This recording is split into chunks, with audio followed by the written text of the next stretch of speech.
Hello guys, plus one के YouTube के videos में आपका स्वागत है। आई होप कि मेरे वीडियोस आपको पसंद आ रहे हैं। बस इसी तरह से मेरे वीडियोस को लाइक, कमेंट और सब्सक्राइब ज़रूर कीजिए अगर आपने अभी तक सब्सक्राइब नहीं किया है तो। नहीं तो फिर जो ऑलरेडी मेरे सब्सक्राइब है, प्लीज़ प्लीज़ प्लीज़ कमेंट में लिखिए कि आपको और वीडियोस कौन से चाहिए और ये वीडियो आपको कैसे लगा। एक चीज़ बता दूं कि हम लोग ने जो कोर्स चालू किया है इलेक्ट्रॉनिक्स और एम्बेडेड सिस्टम, तो 14 मार्च से हम लोग चालू कर रहे हैं एडवांस इलेक्ट्रॉनिक्स का कोर्स। तो अगर जो लोगों को इंटरेस्ट है इस कोर्स को करने के लिए, उसके बाद हम लोग तुरंत एम्बेडेड सिस्टम का कोर्स चालू करेंगे। और जिन लोगों को इंटरेस्ट है ये कोर्स सीखने में, प्लीज़ प्लीज़ प्लीज़ मुझे कांटेक्ट कीजिए। और तो ये मेरा कांटेक्ट नंबर है, तो इस नंबर पे आप कांटेक्ट करेंगे तो मैं आपको उसके लिए सहायता करूँगा। ओके, चलिए आज के टॉपिक की ओर बढ़ते हैं। आज का जो टॉपिक है वो है 3 phase induction motor. Okay, 3 phase induction motor, ये टॉपिक बनाने से पहले मैं बता दूं कि मैंने already single phase induction motor का टॉपिक बना चुका हूं। अगर आप लोगों ने वीडियो नहीं देखा है तो पहले इस वीडियो को मत देखो, पहले उस वीडियो को देखो। ये साइड में यहाँ पे कोने में एक आई करके निशान आएगा, उसमें मैंने लिंक दिया हुआ है, या तो ये वीडियो के एंड में मैं एक लिंक दूंगा जिसके ज़रिए वो टॉपिक आप ओपन कर सकते हो। ओके, तो पहले वो वीडियो देख लीजिए, उसमें काफ़ी सारे बेसिक कॉन्सेप्ट आप पहले समझ लो, उसके बाद में ये वीडियो देखिए। चलिए शुरू करते हैं आज के टॉपिक की ओर। तो पहले तो मैं बता दूं कि हमारे पास जो इंडक्शन मोटर है 3 फेज़, वो आमतौर पे आजकल हर जगह पे इस्तेमाल होता है। और ये 80% मैकेनिकल पावर जो आजकल यूज़ होता है वो जनरली 3 फेज़ इंडक्शन मोटर की वजह से होता है। ओके, क्योंकि इसका जो कैरेक्टरिस्टिक्स बहुत ही अच्छा है, लो कॉस्ट है, गुड ऑपरेशन कैरेक्टरिस्टिक्स है, और काफ़ी हद तक हमको ये सस्ता भी पड़ता है। ओके, नॉर्मल बाकी मोटर्स से। और 3 फेज़ होने की वजह से इसका लोड कैपेसिटी, कैरिंग कैपेसिटी भी बहुत अच्छा है। ओके, ये लिफ्ट के अंदर या कोई बड़े बड़े मशीनरीज़ के अंदर आप देखोगे ना, तो 3 फेज़ इंडक्शन मोटर ही इस्तेमाल होता है। इसको आप सिंक्रोनस मोटर और या असिंक्रोनस मोटर भी बोल सकते हैं। इसके अलग अलग प्रकार है, हालांकि ये वीडियो के अंदर आपको मालूम पड़ेगा इसके डिटेल आपको, लेकिन उसके अलग अलग ये सब प्रकार हैं। उसके दो मेन पार्ट होता है, एक है रोटर और एक है स्टेटर। ओके, अभी रोटर स्टेटर क्या है मैं ऑलरेडी पिछले वीडियो में बता चुका हूँ, लेकिन इस वीडियो में वापस से एक बार बता देता हूँ ताकि जो लोग नए व्यूअर्स हैं उनको ये सब चीज़ें अच्छी तरह से मालूम पड़े। तो ये है construction of 3 phase induction motor. इस मोटर के अंदर देखोगे ना तो इतने मेन पार्ट रहते हैं। ओके, एकदम सिंपल है। ये उसका फ्रेम है, ये उसकी मोटर की बॉडी है, ये बॉडी के पीछे का हिस्सा है, ये बॉडी के आगे का हिस्सा है। ओके, ये अच्छी क्वालिटी का एक क्या बोलेंगे, एल्यूमिनियम से बना हुआ रहता है फ्रेम। ओके, एकदम अच्छी क्वालिटी का एल्यूमिनियम रहता है जो कि ये फ्रेम बनाने के लिए मजबूत रहता है। ओके, और ये फ्रेम के ऊपर है ना सब धारियाँ रहती है। ओके, धारियाँ ने खाँचे रहते हैं। इसके पीछे एक पंखा लगा हुआ रहता है जो कि कूलिंग का काम करता है, ये फ्रेम के पीछे। ओके, ताकि स्टेटर जब भी काम करता है ना, मैग्नेटिक फील्ड की वजह से हीट जनरेट होती है, हीट को डिसिपेट करने के लिए ये फ्रेम काम करता है। मैं आगे आपको बताऊंगा। फिर अंदर जो है ये है, आपको दिख रहा है ये गोल राउंड, ये है स्टेटर। ओके, और ये है रोटर। बस इतने ही पार्ट्स हमारे एक मोटर के अंदर रहते हैं। ओके, तो चलिए अभी देखते हैं कि इसके स्टेटर के बारे में थोड़ी जानकारी लेते हैं। ये देखिए, पहले तो मैं बता दूं कि ये उसकी फ्रेम है। इस पे देखो ऐसी धारियाँ दिख रही है, ये बेसिकली हीट सिंक का काम करता है। जैसे ही स्टेटर काम करता है, ये अंदर का स्टेटर है, जैसे ही स्टेटर हमारा काम करता है तो हीट को बाहर निकालने के लिए ये धारियाँ काम करती है। इसके पीछे हमारा फ़ैन लगा हुआ रहता है, या तो कभी कोई रोटर के अंदर हमारे फ़ैन लगे हुए रहते हैं। ये वेंटिलेशन करके ये ठंडा रखने का काम ये फ्रेम के ज़रिए होता है। अंदर का जो ये हिस्सा है ये स्टेटर है। स्टेटर के ऊपर आप देखोगे तो ये स्टेटर का मेन हिस्सा है जिसमें आपको वाइंडिंग किया हुआ रहता है कॉइल का, ये कॉइल है। ओके, ये कॉपर से बना हुआ रहता है, कॉपर का वायर रहता है जो कि कंडक्टिंग वायर हम लोग बोलते हैं, और उसके थ्रू वाइंडिंग किया हुआ रहता है। इसको हम लोग बोलते हैं स्टेटर। यहाँ पे लिखा हुआ है as it names indicate stator is a stationary part, ये एक स्टेशनरी पार्ट रहेगा of an induction motor. A stator winding is placed in the stator of induction motor and the 3 phase supply is given to in it। यानी क्या, इसके अंदर आपको जो 3 phase supply जो रहती है वो स्टेटर के ऊपर हम लोग सप्लाई देते हैं, जिसके ज़रिए हमारा मोटर चलता है। ओके, इसका डिटेल हम लोग देखेंगे वीडियो में आगे। और स्टेटर बनता कैसे, तो ये जो आपको ये दिख रहा है ये स्टेटर कोर है, ये बाहर का जो हिस्सा दिख रहा है उसको हम लोग क्या बोलेंगे, स्टेटर कोर। स्टेटर कोर कहाँ से कैसे बना हुआ है, तो एकदम हाई ग्रेड एलॉय स्टील, यानी एलॉय स्टील जो रहता है उसमें एकदम अच्छी क्वालिटी का स्टील लेंगे, और ये स्टील को इतने छोटे छोटे हिस्से में बांटा हुआ रहता है। ओके, ये स्लॉटेड ऑन अ ये बांटने के बाद जो है ना, इसके ऊपर इंसुलेटर लगा हुआ रहता है, और ये इंसुलेटर लगाने के बाद ये सभी प्लेट्स को आपस में एक दूसरे से जोड़ दिया जाता है, लैमिनेट कर दिया जाता है इस तरीके से। देखो यहाँ पे दिख रहा है आपको, ये सभी धारियाँ एक साथ में आ गई हैं। क्यों? इसको हम लोग बोलते हैं पोल्स।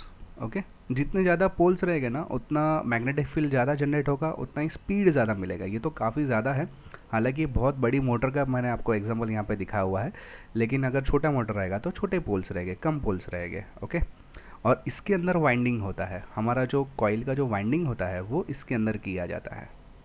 ये देखो इस तरीके से, ये हमारे कॉपर वायर्स है, जो कि हमारा एक कोर जो है लैमिनेटेड कोर्स है, एक साथ में जुड़े हुए बहुत सारे कोर, ये मैग्नेटिक फ्लक्स जनरेट करने के लिए काफ़ी सहायतामंद रहते हैं। और ये जो है अभी देखो, ये copper wire, insulated copper wires है जो इसमें से ऐसे घुमाए हुए हैं, ये 3 फेज इंसुलेटेड वायर है। ओके, और दूसरी इसमें जो मेन चीज़ रहती है, और रोटर। रोटर जो है, the rotor is a rotating part of A induction motor, जो कि घूमने वाला जो हिस्सा रहता है मोटर के अंदर वो रोटर रहता है। Okay, the rotor is connected to a mechanical load through the shaft, यानी शाफ्ट जो रहता है, ये जो डंडी जैसा दिख रहा है उसको हम लोग बोलते हैं शाफ्ट। इसको एक्चुअली यही हम लोग मैकेनिकल कनेक्शन देते हैं यहाँ पे, जो भी मतलब मोटर जिससे हम लोग कनेक्ट करने वाले लिफ्ट या किसी भी चीज़ से, उसका जो अटैचमेंट हम लोग ये शाफ्ट से करते हैं, लेकिन उसको घुमाने का काम ये रोटर के ज़रिए होता है। ओके, ये रोटर भी कैसे बना हुआ रहता है, तो उसमें भी ये एल्यूमिनियम स्टील रहता है या जो हाई क्वालिटी स्टील रहता है, उससे इसके अंदर भी ऐसे प्लेट्स रहते हैं बहुत सारे। ओके, और ये जो प्लेट की जो धारियाँ आपको दिख रही है क्रॉस में है थोड़ी सी, इसके दो प्रकार है अलग अलग। देखो मैं बता दूँ पहले तो, the rotor of the 3 phase induction are future classified in, यानी उसके और दो प्रकार है, एक है स्क्विरल केज रोटर, ये है स्क्विरल केज रोटर। देखिए इसकी धारियाँ जो है ना क्रॉस में ऐसा स्ट्रेट नहीं है। और दूसरा है स्प्लिट रिंग रोटर, या उसको वाउंडेड रोटर भी कहा जाता है या फेज वाइंडिंग रोटर भी कहा जाता है। इसकी धारियाँ ना स्ट्रेट है, अगर ध्यान से देखोगे ना इसकी धारियाँ स्ट्रेट है, और इसकी धारियाँ जो है वो आपको क्रॉस में दिखाई देगी। इसके अंदर भी वाइंडिंग ही रहता है, जैसा हम लोग कॉपर वाइंडिंग स्टेटर के अंदर देखा ना, वैसे ही कॉपर वाइंडिंग इसके अंदर भी रहेगा, लेकिन इसको हम लोग बोलेंगे स्क्विरल केज रोटर। ओके, और इसके आखिरी में ऐसे 2 रिंग लगाया जाता है जिसको हम लोग शॉर्ट सर्किट रिंग बोलते हैं। ये शॉर्ट सर्किट क्यों? क्योंकि जो यहाँ पे वाइंडिंग किया उसको शॉर्ट तो करना ही पड़ेगा, शॉर्ट सर्किट करेंगे तभी तो ये रोटर रोटेट होगा ना, तो इसके लिए यहाँ पे रिंग लगाया था जिसको एंड रिंग भी बोल सकते हैं। और ये हमारा रोटर शेफ है। ओके, इसके पीछे ऐसा पंखा लगा रहता है किसी किसी में ठंडा रखने के लिए उसको। ओके, जो मोटर आमतौर पे अगर 3 फेज़ मोटर की बात करूँ ना, तो उसके अंदर स्क्विरल केज इस्तेमाल होता है, और इस मोटर को कहा जाता है असिंक्रोनस मोटर। ओके, और जो स्प्लिट रिंग मोटर रहता है ना, उस टाइप के मोटर को बोला जाएगा सिंक्रोनस मोटर। अभी सिंक्रोनस असिंक्रोनस क्या है वो बता दूं पहले। सिंक्रोनस का मतलब ये होता है कि जो स्पीड से हमारा मैग्नेटिक फील्ड स्टेटर के अंदर दौड़ रहा है, उसी स्पीड से हमारा रोटर भी रोटेट होगा, उसको हम बोलेंगे सिंक्रोनस। और स्क्विरल केज उससे थोड़ा सा अलग रहता है, यानी हमारा मैग्नेटिक फ्लक्स समझो स्टेटर के अंदर क्लॉकवाइज घूम रहा है और एकदम स्पीड से घूम रहा है, लेकिन उससे थोड़ी सी कम स्पीड, और ये भी क्लॉकवाइज ही घूमेगा रोटर भी, लेकिन उससे थोड़ी सी कम स्पीड में घूमेगा। इसके लिए हम लोग उसको बोलते हैं स्क्विरल केज इंडक्शन या असिंक्रोनस मोटर भी बोल सकते हैं। असिंक्रोनस मतलब उसकी स्पीड, यानी फ्लक्स की घूमने की स्पीड और ये रोटर की घूमने की स्पीड अलग अलग रहेगी, इसलिए हम लोग बोलेंगे asynchronous rotor. Okay, squirrel cage induction motor की बात करें और डिटेल में तो ये रोटर के अंदर ऐसा मैंने बताया कि इसकी धारियाँ जो रहती है, इसके जो स्टील के जो प्लेट्स रहते हैं ऐसे क्रॉस में रहते हैं थोड़े से इस टाइप में, और एंड रिंग जो रहती है इसके अंदर वाइंडिंग रहती है ऑफकोर्स, और एंड रिंग के ज़रिए उसको शॉर्ट सर्किट किया जाता है ताकि इसके अंदर वोल्टेज और करंट अच्छी तरह से जनरेट हो और ये अच्छी तरह से मैग्नेटिक फ्लक्स को जनरेट कर पाए और रोटेट हो। ओके, ये हमारा स्क्विरल केज रोटर। ये देखो इस तरह से इसमें भी दिखा हुआ है, ये अलग अलग स्टील के प्लेट्स है आपस में एक दूसरे से जुड़े हुए, और अंदर इस तरीके से एंड जो स्क्विरल केज रहता है इस तरीके से, और इसके अंदर वाइंडिंग रहता है। ओके, और इसको एंड बार के ज़रिए शॉर्ट सर्किट करवाया जाता है। ये एंड रिंग बोला है ना, वो शॉर्ट सर्किट के लिए है। ओके, और ये बाद में ये कंस्ट्रक्शन होने के बाद ये जो रोटर है उसको हम लोग जो हमारा स्टेटर है उसके अंदर अच्छी तरह से डाल दिया जाता है। और ये ध्यान रखें कि ये जो हमारा स्टेटर है और रोटर, वो दोनों को आपस में फिजिकली जॉइंट नहीं रहता है। ये रोटर अलग रहता है, मतलब थोड़ा सा दूर रहता है स्टेटर के कंपैरिजनली, यानी एग्जैक्टली बीच में रोटर रहेगा और उसके आजू बाजू सर्कल के अंदर स्टेटर रहेगा। तो ये अभी आपको लगेगा स्टेटर काम कैसे करता है, तो हमारा रोटर रोटेट कैसे होता है ना, रोटर जो है ये वाला पार्ट ये घूमता कैसे है अगर इसको टच नहीं कर रहा है, तो ये घूमता ऐसा है मैग्नेटिक फ्लक्स की वजह से। देखो यहाँ पे मैं बता रहा हूँ, induction motor are the most commonly use motor in many applications. There are also called as an asynchronous motor because an induction motor always run at the speed lower than a synchronous speed. यानी क्या, मैंने आपको थोड़ी देर पहले ही बता दिया asynchronous motor, तो उसके बारे में यहाँ पे जानकारी दी हुई है। तो synchronous speed means the speed of the rotating magnetic field in the stator. Stator की जो स्पीड है मैग्नेटिक फ्लक्स की, उससे थोड़ी कम स्पीड रोटर की रहेगी, इसलिए हम लोग बोलेंगे असिंक्रोनस मोटर। तो इसके अंदर अभी वाइंडिंग की बात करें तो कैसे की जाती है, तो ये हमारा स्टेटर है। स्टेटर के अंदर वाइंडिंग की बात करूँ तो 3 फेज़ इंडक्शन मोटर मैंने बताया। 3 फेज़ का मतलब है हमारे इंडस्ट्रीज़ के अंदर जनरली जो मोटर इस्तेमाल होती है और या हमारे एरिया में जब भी गवर्नमेंट सप्लाई देती है तो 3 फेज़ के ज़रिए सप्लाई देती है लाइन में। ओके, एक फेज़, दूसरा फेज़ और तीसरा फेज़। ये तीनों फेज़ को अलग अलग करके यहाँ पे उसका देखो कॉइल वाइंडिंग किया गया है। देखो एक ये समझो पहला फेज़ लेता हो, उसका वाइंडिंग यहाँ पे, उसका एग्जैक्ट ऑपोजिट उसका दूसरा वाइंडिंग आएगा और यहाँ से उसका बाहर निकल जाएगा, यानी ये इनपुट है और ये आउटपुट रहेगा। सेकंड फेज़ को इस तरीके से कनेक्ट किया जाएगा और थर्ड फेज़ इस तरीके से कनेक्ट। आप देख सकते हैं कि ये तीनों फेज़ थोड़े थोड़े डिस्टेंस पर है, यानी 120 डिग्री एंगल पर है। मान लो कि जब भी पहले फेज़ में मैं सप्लाई देता हो तो ये अगर मैग्नेटिक का कोर का आपको मालूम रहेगा तो ये बन जाएगा एन यानी नॉर्थ साइड और ये बन जाएगा साउथ साइड। ओके, यानी नॉर्थ पोल ये साउथ पोल जब इसमें सप्लाई दूंगा। फिर इसमें से सप्लाई जब यहाँ पे आता है तो ये नॉर्थ पोल बन जाएगा, ये साउथ पोल बन जाएगा। फिर यहाँ पे आएगा तो ये नॉर्थ पोल बन जाएगा, ये साउथ पोल। इस तरह से नॉर्थ साउथ नॉर्थ साउथ आपस में घूमते रहता है और जिसकी वजह से अंदर का जो रोटर रहता है वो रोटेट होते रहता है। ओके, इसको देखते हैं। और ये तीनों जो एंड को आपस में एक दूसरे से जोड़ दिया था, इसको हम लोग बोलते हैं न्यूट्रल। ओके, ये हमारा फेज़ रहता है ये तीनों और एक न्यूट्रल, ऐसे 4 वायर बाहर निकलते हैं। ये देखिए आपको दिखाई दे रहा है यहाँ पे। अभी हमारा अगर 3 फेज़ की बात करूँ तो सिंगल फेज़ में कैसा रहता है, ये साइकिल दिखाया गया है फेज़ का, ये एक ही फेज़ रहेगा। तो ये देखो लाल वाला धारी आपको दिखाई दे रहा है, लेकिन यहाँ पे 3 फेज़ का इस्तेमाल एक ही साथ में कर रहे हैं। तो ये हमारे लिए टाइम है और ये वोल्टेज है, करंट कितना है। तो अगर यहाँ पे देखो तो जब ही एक पहला फेज़ ऊपर है तो दूसरा यहाँ पे है और तीसरा यहाँ पे है फेज़। फिर जब भी दूसरा फेज़ ऊपर आया तो पहला नीचे हो गया और दूसरा ऊपर हो गया। तो इस तरह से कुछ कुछ टाइम इंटरवल के बाद हर एक फेज़ ऊपर रहता है और हर एक फेज़ नीचे भी होता है। ओके, ये देखो इस तरीके से आप देख सकते हैं 1:180 सेकेंड तक ये फेज़ यहाँ पे रहता है इस पोजीशन में, और 1:60 सेकेंड तक ये पूरा एक फेज़ रहता है। ये फर्स्ट फेज़, ये सेकेंड फेज़ और ये थर्ड फेज़, यानी हमेशा कोई ना कोई एक फेज़ तो ऊपर रहेगा ही। ओके, अगर एक टाइम की बात करें तो। और ये बहुत बहुत बहुत ज़्यादा स्पीड से चलता है, ये 58 हर्ट्ज़ की स्पीड से जनरली हमारे इंडिया में चलता है। ओके, तो इससे क्या होगा कि मैग्नेटिक फ्लक्स जो जनरेट होगा वो कुछ इस प्रकार से होगा। मान लो ये हमारा स्टेटर है, उसमें वाइंडिंग मैंने एक ये पहले इसकी है, ये सेकंड कोर की है और ये थर्ड पोल इसकी है, थर्ड फेज़ की वाइंडिंग है। तो जब ही यहाँ पे सप्लाई में दूंगा तो मान लो पहले ये एन है और ये एस रहेगा, ये फर्स्ट फेज़। फिर बाद में सेकंड फेज़ पे एन और एस आ जाएगा, फिर थर्ड फेज़ पे एन और एस आएगा, फिर वापस इधर आएगा, फिर ऐसे। तो इस तरह से ये एंटी क्लॉकवाइज घूमते रहता है, फेज़ शिफ्टिंग। ओके, और हमारा जो मैग्नेटिक फील्ड है वो यहाँ से यहाँ ऐसा हर एक पोल में अलग अलग ऐसा हर सेकंड के कई हिस्सों में ये अपनी जगह चेंज करते रहेगा और जिसके ज़रिए मैग्नेटिक फ्लक्स जनरेट होता है। ओके, यहाँ पे आप देख सकते हैं डायग्राम के अंदर दिखा है, ये 120 एंगल की डिग्री पर है। मतलब आप देखोगे तो ये जो फेस शिफ्टिंग है वो 120 डिग्री एंगल पे ही किया गया है। आप देख सकते हैं 3 स्टेटर वाइंडिंग 120 डिग्री अपार्ट, यानी 120 डिग्री दूर है। इससे क्या होता है कि जब भी यहाँ पर करंट दी जाए तो इसका जो मैग्नेटिक फ्लक्स रहता है यहाँ से यहाँ ट्रैवल करते टाइम तभी तक दूसरा आपको फेस का करंट मिल जाता है। फिर उसी टाइम पे जब ये दूसरा शिफ्ट कर रहा है तभी तीसरा फेस का करंट मिल जाएगा, यानी कोई ना कोई फेस तो मौजूद रहेगा हर एक पोल में, और जिसकी वजह से हमारा रोटर रोटेट होता है। ओके, देखिए यहाँ पे लिखा हो गया the stator of an induction motor consist of the number of overlapping winding offset by an electrical angle of 120, यानी कि 120 डिग्री दूर हर एक एंगल को रखा गया है। When the primary winding or a stator is connected to the 3-phase alternative current supply, it establishes a rotating magnetic field which rotates the synchronous speed। यानी क्या, जब ये प्राइमरी वाइंडिंग के ऊपर हम लोग सप्लाई देते हैं तो क्या होगा, यहाँ पे एक मैग्नेटिक फ्लक्स जनरेट होगा, और जैसे ही यहाँ पे मैग्नेटिक फ्लक्स हुआ और ये जैसे ही डाउन तक गया तो दूसरा फ्लक्स आ जाएगा, तब तक ये आगे बढ़ जाएगा। 120 डिग्री अपवर्ड की वजह से ये क्या हो जाएगा, मैग्नेटिक फ्लक्स ऐसे घूमते रहेगा। ओके, और ये घूमने की वजह से ही यहाँ पे मैग्नेटिक फ्लक्स जनरेट होता है। ओके, ये देखो यहाँ पे सिंक्रोनस स्पीड जनरेट होता है।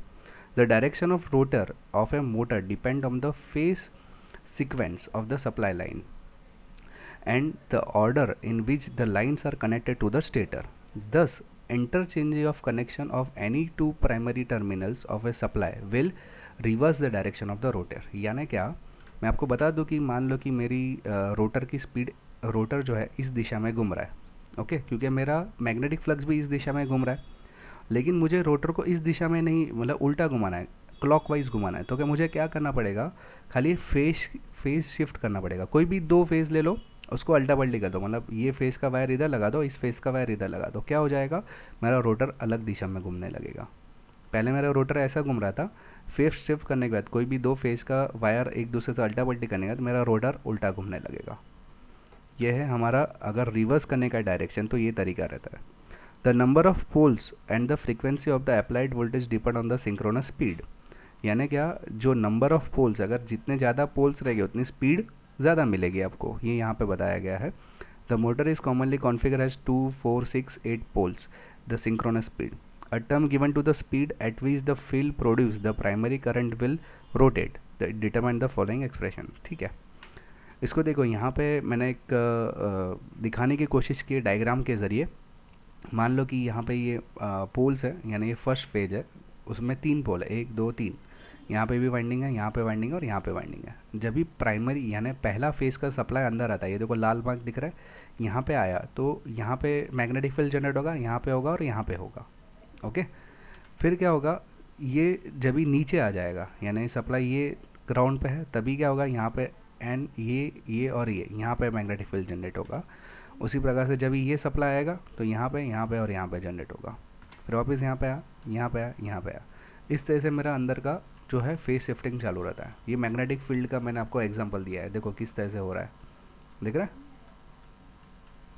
ओके, तो ये है हमारा मैग्नेटिक फ्लक्स का एक्चुअल काम। यानी हमारे स्टेटर में जो पोल्स रहते हैं ना, उसमें वाइंडिंग जो रहती है ना, जब भी उसको 3 फेज सप्लाई दी जाए तो यहाँ पे मान लो कि ये देखो यहाँ पे प्लस आ रहा है, एन आ रहा है, तो यहाँ पे एस आएगा, एन एस। वैसे एन यहाँ पे है तो एस यहाँ पे है, एन यहाँ पे है, एस यहाँ पे, एन यहाँ पे, यहाँ। तो इस तरह से पकड़ने के लिए ये जो रोटर है ना, वो रोटेट होते रहेगा। ओके, ये देखो मैग्नेटिक फ्लक्स का पूरा एट्रीब्यूट यहाँ पे दिखाई दे रहा है कि मैग्नेटिक फ्लक्स अभी अंदर है, ये बाहर है, ये अंदर आया फिर बाहर आया। तो इसको पकड़ने के चक्कर में हमारा रोटर घूमते रहता है। इसको हम लोग बोलते हैं मैग्नेटिक फ्लक्स। ये चीज़ को हम लोग ऐसा भी बोल सकते हैं, रोटेटिंग मैग्नेटिक फ्लक्स भी आप बोल सकते हैं, क्योंकि ये गोल गोल घूम रहा है ना, रोटेटिंग है ना ये, इसकी वजह से। ओके, और अंदर का रोटर भी उसी मैग्नेटिक फ्लक्स को पकड़ने के चक्कर में गोल गोल घूम रहा है। देखो यहाँ पे दिखाई दे रहा है आपको, ये फेराइट लॉ की वजह से घूम रहा है। फेराइट लॉ अगर आपको नहीं मालूम है तो मेरा पहला डीसी मोटर का एक वीडियो है, उसको आप देख लीजिए, तो उसमें समझ में आ जाएगा कि हमारे स्टेटर के अंदर मैग्नेटिक फील्ड जनरेट होने की वजह से क्या होता है कि हमारा रोटर के अंदर भी मैग्नेटिक फ्लक्स जनरेट होने लगता है।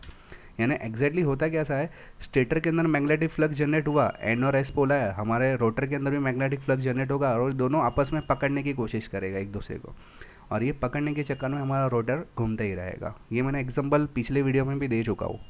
ओके, तो ये देखो, ये मैग्नेटिक फ्लक्स का यहाँ पे दिखाया गया है कि ये मैग्नेटिक फ्लक्स इस तरह से जनरेट होगा, ये घूमता ही रहेगा, ये इस तरफ से, ये N1 S1 मतलब north side south side, north south, ये इस तरह से टोटल घूमते ही रहता है। और ये मैग्नेटिक फ्लक्स इतना जनरेट होता है, स्टार्टिंग में थोड़ी सी देर लगती है मोटर चालू होने में, लेकिन ये जब भी, क्यों थोड़ी सी देर लगेगी, क्योंकि जब भी मैग्नेटिक फ्लक्स जनरेट होगा ना, ये रोटर है, रोटर पे उसका असर होने में थोड़ा सा समय लग जाता है, और रोटर के अंदर भी मैग्नेटिक फ्लक्स उसकी वजह से जनरेट होता है। जैसे ही स्टेटर में जनरेट हुआ मैग्नेटिक फ्लक्स, रोटर में भी मैग्नेटिक फ्लक्स जनरेट होता है। क्यों? क्योंकि स्टेटर में से वोल्टेज और करंट इंड्यूस होता है रोटर के अंदर। ओके, एक बार अगर मैग्नेटिक फ्लक्स जनरेट हो गया स्टेटर में, तो उसमें से क्या हो गया, मैग्नेटिक फ्लक्स है ना, इसको काटता है, और इसकी वजह से यहाँ पे वोल्टेज और करंट पैदा होना चालू कर देता है, और ये भी खुद फिर मैग्नेटिक फ्लक्स बनाना चालू कर देगा, जिसकी वजह से फोर्स महसूस होता है इसको, ये रोटर को फोर्स महसूस होगा, और ये रोटर को फोर्स महसूस होने की वजह से रोटर घूमने लगता है।